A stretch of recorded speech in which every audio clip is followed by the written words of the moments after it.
Hello everyone, welcome to another sewing tutorial. Today we will be sewing a little quilted miniature tote. I had a subscriber ask if I could do a tutorial for a Bible tote, and this is perfect for that, for a Bible, for a notebook, for a book, or just for anything. If you want to take a little mini tote instead of one of those big shoulder ones, this will be perfect for that. So let's get to sewing. The material I'm using is a thrifted curtain. I love finding curtains or tablecloths at the thrift store to use for my projects. Then what you'll want to do is measure out the main thing that you want to keep in that tote. I measured out my Bible and I wanted to make sure that a Bible and a notebook fits in there. I ended up going with the measurements of 13 inches across, 11 inches up and down.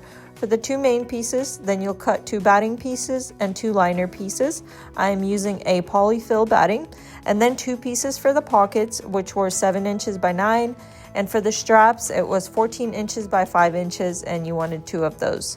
Then to do the quilted pattern, you'll put your main piece right side up on top of the batting piece, clip it down, and decide what kind of quilted design you want to do. I'm just doing the squares that already are on there, and it'll make them more prominent. And also the quilting, it helps your piece have a little bit more structure than without the quilting. Without the quilting, it is a little more flimsy, but there's my two main pieces. And then what you'll do is just cut off any excess batting that you might have. And now it's time for the pocket. For the pockets, I like to use two pieces and not have the edges. I sew them right sides together and then I turn it right side out. So it gives it more structure with it being two pieces. And also it looks nicer to me that way. But I sewed two pieces together, then I turned it right side out, and you want to clip the cut at the corners at an angle so your corners poke out easily. And then you'll want to do a top stitch on the part that doesn't have the opening. And then we will line it up on one of our liner pieces on the pretty side of the liner. You'll measure it out to make sure that it's in the center wherever you want it. And what I did is made some slots for pens because this is mainly a book or a Bible tote. And I did 3 slots for pens and then one big pocket that your phone or something else can fit in there also. And then you just sew the 3 edges, and this will close up that opening that you left to turn the pocket right side out. But you sew up the 3 sides and then the lines for the pen slots.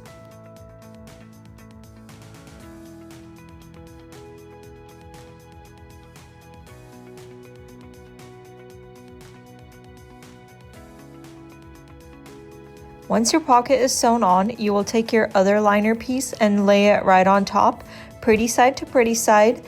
Clip it together, pin it together, whatever you want to do, but you'll sew 3 sides together, leaving a gap in the middle at the bottom for turning the project right side out at the end.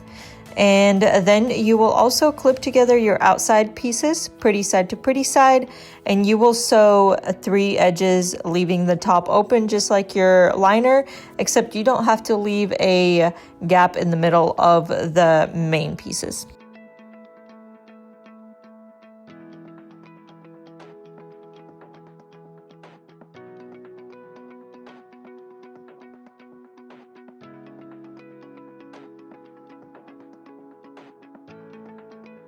I always make sure to remind you that to leave a gap in the center of the liner, but I forgot to do it. If you do, it's not a big deal. You can always take it apart with a seam ripper. Now to get that squared shape, so you've sewn together your 2 pieces, and what you will do is cut out 1.5 inch by 1.5 inch squares at the bottom of the bottom corners. And you'll do this from the edge of the fabric, not from the seam, not from where you sewed, but the edge of the fabric. 1.5 inch by 1.5 inch, both on the liner and on the main pieces. You'll cut them out after you draw them on, and then you will sew them together at a diagonal. You'll fold them diagonally and sew them together. You will see that how I'm doing that in just a moment.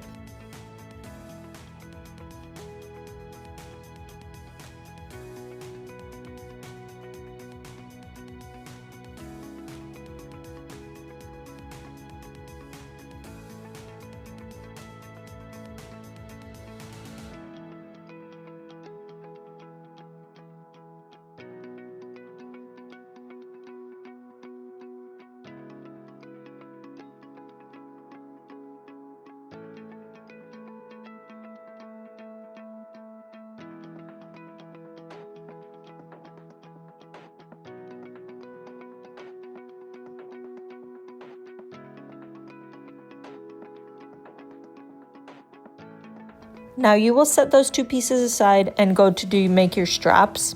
And you get your 5-inch piece by 14-inch piece, fold it in half and iron it down, and then fold the edges into the center, and then fold it in half again and iron it down. And you'll want to put a batting piece into one of the sides, so it'll be a 1-inch by 14-inch batting piece that I put.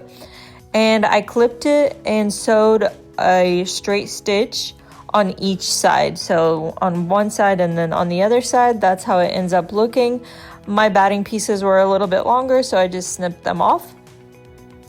Now you will get that main piece back, and you will turn it right side out, poking out the corners, making sure everything looks good. There's no open seams, nothing is showing. And you will place your straps where you want them to be. I did them 2.5 inches away from the seam on the side. I measured it to be 2.5 inches and making sure that they're evenly on both sides.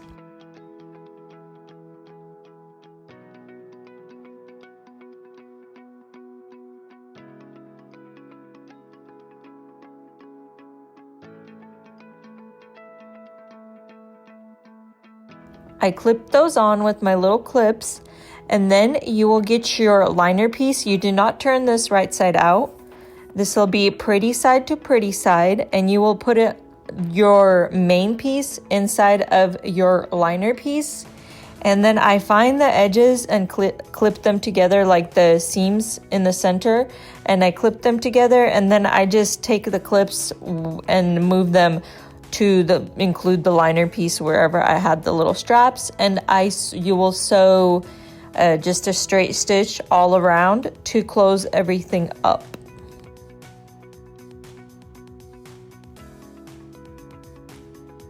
Now this is where that gap that you leave open in the liner comes into play. This is where you turn your project right side out, and we are almost complete. So once you turn it right side out and make sure that everything is okay and you like the way it looks, you will close up that little gap by sewing a straight stitch across. You fold the edges inside themselves and sew a straight stitch to close the gap. And then your last and final step on this bag will be to do a top stitch on the edge. So you put your liner inside and then just do a top stitch all around the top of the bag. And when you're doing this, either iron your liner down or make sure you're pulling back your liner as you're going so it's not peeking out outside of the green. My fabric is green, so like make sure the white isn't peeking out of the green. Just make sure you're pulling it back a little bit.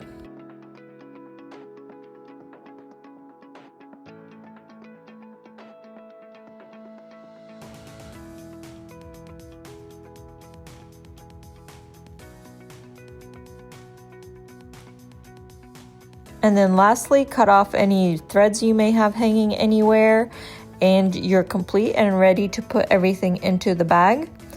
And I'll show you how those pen slots right there. I have the 3 pen slots, and you can just put them directly in there. You don't need an extra bag for your pens if you don't want one. And then there's also that bigger pocket that can fit your phone, and this can fit my Bible that I measured out and a notebook, as you'll see. Also, it can fit my huge study Bible in here, and so if you have a big book that you want to take, this will fit it. I just wanted it to be working with multiple sizes, not just for one specific book. Now that our mini tote is done, I did want to say a big thank you for taking the time to watch this video. I hope you enjoyed it, and I hope you were able to learn something. I want to thank you for choosing to learn with me, and I would be honored if you chose to come back and learn with me for our next tutorial. And I hope you have a wonderful rest of your night, day, or whenever you are watching this and working on this. See you again next time. Bye bye.